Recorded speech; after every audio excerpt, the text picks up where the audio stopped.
Saya lihat ini semacam ada mau bergerak jalan yang tidak paham, terlalu rapi. Ini orang tua bersama anak-anak tahun komuni pertama. Ya, sudah lulus semua? Nah, baik, sudah. Katanya minggu depan mau sambut baru sudah. Dan yang pertama di Prodi Kristus Radisial sudah ada kebijakan yang menetapkan bahwa permandian sambut baru itu tergantung dari sekolah yang sudah siap dan profesi. Bapak Mama saudara sekalian, beriman yang dikasihi Tuhan, hari ini kita merayakan minggu biasa yang kelima. Dan mengawali renungan atau khotbah ini saya menceritakan satu pengalaman di mana pada satu kesempatan saya mengikuti perayaan misa 40 hari dari seseorang di tempat lain. Di dalam perayaan Ekaristi itu jumlah umat hadir begitu banyak dan termasuk imam juga banyak yang hadir. Saya ingat sekitar 45 lebih imam yang hadir.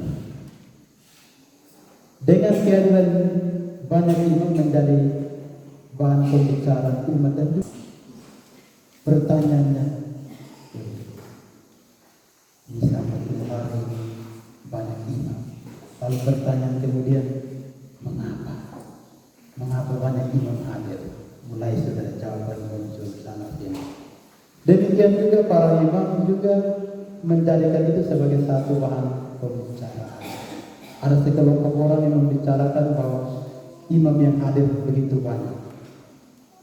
Lalu satu imam katakan begini, ketika Anda berbuat baik, Anda sendiri tidak mampu menghalangi atau menahan berkat Tuhan yang datang kepada Anda. Bahkan orang lain pun tidak mampu menahan berkat Tuhan untuk Anda. Ketika Anda berbuat baik, Anda sendiri tidak mampu menghalangi dan menahan berkat Tuhan yang datang kepada Anda. Orang lain pun tidak bisa menahan. Lalu ada seorang imam yang lanjut mengatakan, mereka mendapatkan berkat yang paling utama, yaitu mereka mendapatkan hati manusia. Karena ketika mereka berbuat baik, Tuhan mengirimkan mereka bukan dalam bentuk barang, harta materi, tapi mengirimkan kepada mereka harta dalam bentuk hati manusia. Bapak Mama saudara sekalian, kamulah garam dunia, kamulah cahaya dunia atau terang dunia. Garam kita tahu tujuannya untuk memberi cita rasa kepada makanan, membuat makanan jadi enak. Dan karena itu kalau kita di rumah makan tanpa garam, bisa jadi makan lain. Bapak pulang kerja capek-capek, baru datang makan sayur putih tidak rasa apa-apa, itu artinya mau perang dunia keempat. Saya juga begitu, saya kalau makan biar bilang daging segi, daging bakar, lawar mentah, darah laut. Tapi kalau tidak ada lombok dan garam ini ke mana? Ya, garam seperti itu. Dan Yesus memanggil para murid untuk menjadi garam, artinya memberi cita rasa kepada dunia. Karena itu Yesus katakan jangan kehilangan cita rasa. Kalau sudah kehilangan, mau buat apa? Tidak ada guna lagi. Tidak ada guna lagi. Maka dia memanggil para murid untuk menjadi garam, memberi warna kepada dunia, supaya dunia menjadi tempat yang nikmat, enak untuk dihuni dan kehidupan menarik untuk dimaknai dan dijalani. Tetapi yang kedua, dalam tradisi perjanjian lama, garam juga menjadi bahan utama untuk dicampurkan kepada persembahan yang kemudian dipersembahkan atau disajikan. Jadi kita kalau bawa persembahan, garam harus dicampurkan. Dia menjadi serat utama untuk persembahan. Nah, di sini Yesus mau katakan apa? Kamu tidak saja memberi cita rasa, tetapi kamu juga harus berkorban untuk dunia. Maka kita ingat Rasul Paulus di dalam Roma 12 katakan apa? Kepada orang-orang Kristiani dikatakan apa? Persembahkanlah tubuhmu sebagai persembahan yang hidup. Dan ini mengingatkan kepada kita bahwa Yesus memanggil para murid untuk mengikuti Yesus sendiri. Sebagaimana Yesus yang datang memberi cita rasa kepada dunia, tetapi dia juga yang mengorbankan dirinya untuk dunia. Maka Yesus memanggil para murid untuk sama seperti dirinya, memberi warna kepada dunia dengan cita rasa yang baik, berguna dan bermanfaat, tetapi pada yang saat yang sama mengorbankan diri untuk kepentingan dunia. Amin. Nah, ini juga kita diingatkan pada hakikat Ekaristi. Ketika kita persembahan, kita tidak saja mengarah persembahan, mengantar persembahan, tapi kita juga membawa diri kita sebagai persembahan. Ketika kita antar roti dan anggur, kita tidak hanya mengantar roti dan anggur, tetapi pada saat yang sama kita adalah roti dan anggur itu sendiri. Yang kita satukan dengan pokok anggur itu sendiri, itu Kristus, dan bersama Kristus kita mengorbankan diri atau dikorbankan untuk kemuliaan Allah dan untuk kepentingan manusia. Yang kedua, kamu adalah cahaya dunia. Di dalam Yesaya 42, 49 itu dikatakan bahwa Israel adalah dipanggil untuk menjadi terang bagi bangsa-bangsa. Jadi ketika Yesus katakan kepada murid-murid, kamu adalah cahaya dunia, mereka dipanggil menjadi Israel baru. Israel baru yang menciptakan Yerusalem baru. Dan dalam perjanjian baru lama, Yerusalem baru itu selalu disimbolkan di atas gunung. Gunung yang paling tinggi dari gunung-gunung yang lain. Maka tadi bilang apa? Kalau bakar habis obor atau apa itu, jangan simpan di bawah, tapi simpanlah di atas, supaya terangmu bersinar kepada orang lain melihat perbuatanmu yang baik dan memuliakan Bapamu di surga. Dan perbuatan baik itu dalam bahasa Yunani kalau tidak salah alga erga, yang artinya pekerjaan baik. Menjadi terang berarti menunjukkan pekerjaan baik, supaya orang lain melihat pekerjaan kita dan mengikuti kita. Kita mampu mengubah orang, tetapi pada saat yang sama kita mampu menunjuk jalan bagi orang. Dan itulah fungsi cahaya, selalu menerangi jalan. Coba jalan di pesta baru semua lampu, atau motor lampu padam. Itu nanti kita pun make up dong, bermerah, minyak rambut dong. Takut kalau tersalah terangkat dan jatuh masuk di lubang. Syukur-syukur di lubang, tambah padam. Dan kita semua ini adalah murid-murid Kristus. Kita dipanggil untuk menjadi garam dan terang. Kita dipanggil untuk memberi warna tersendiri kepada dunia dengan kualitas-kualitas hidup kita. Berbuat baik, berkata baik, bersikap baik.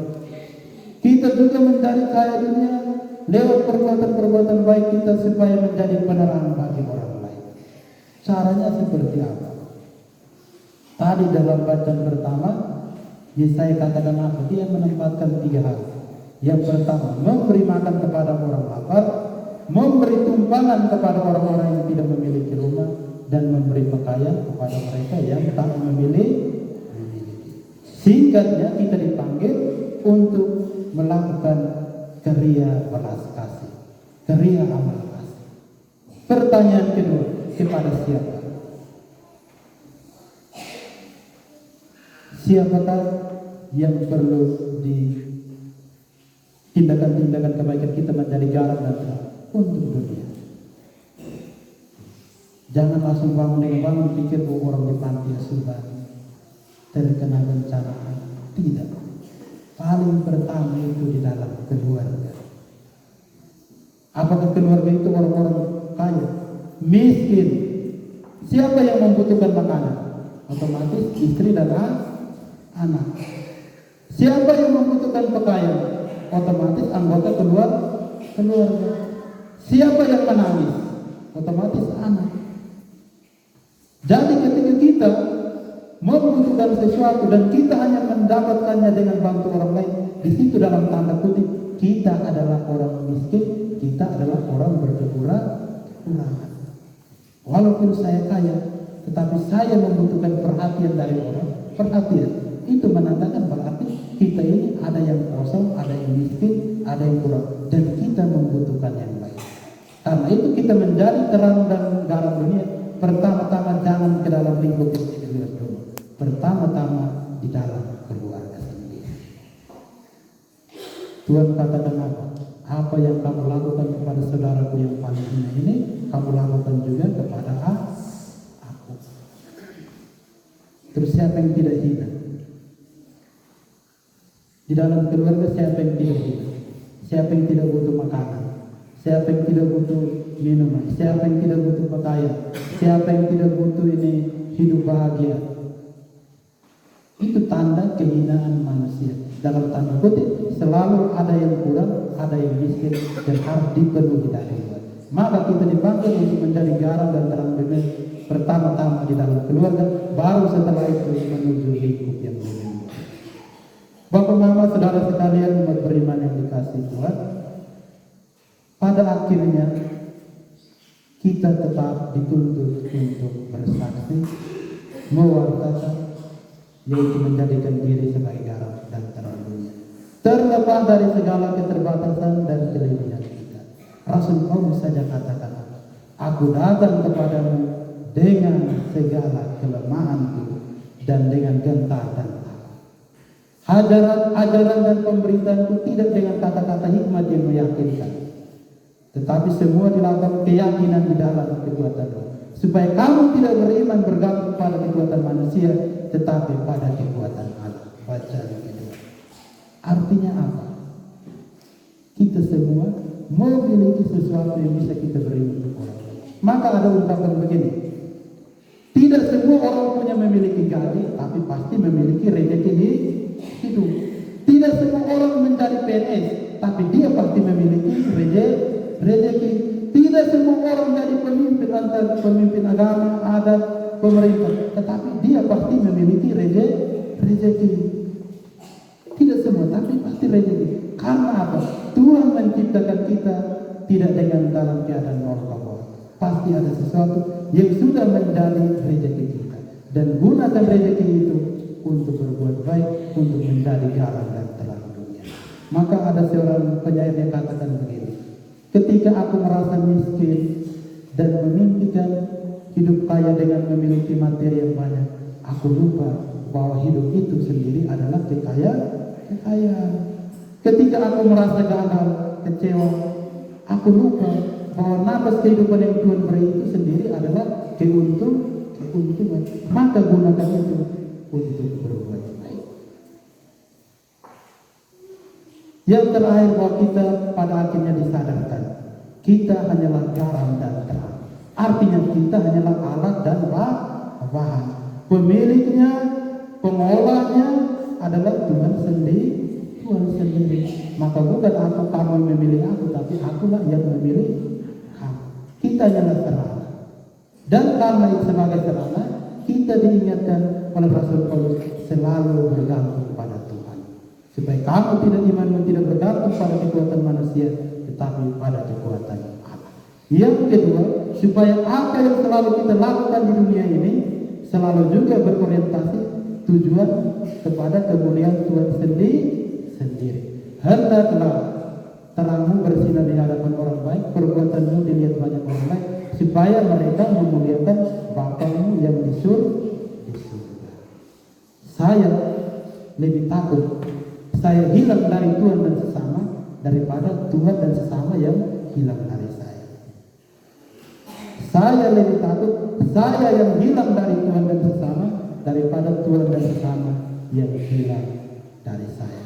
Mari kita berdoa, kita bekerja dan berjuang, bersyukur dan terus menjadi terang dan garam dunia. Dalam nama Bapa dan Putra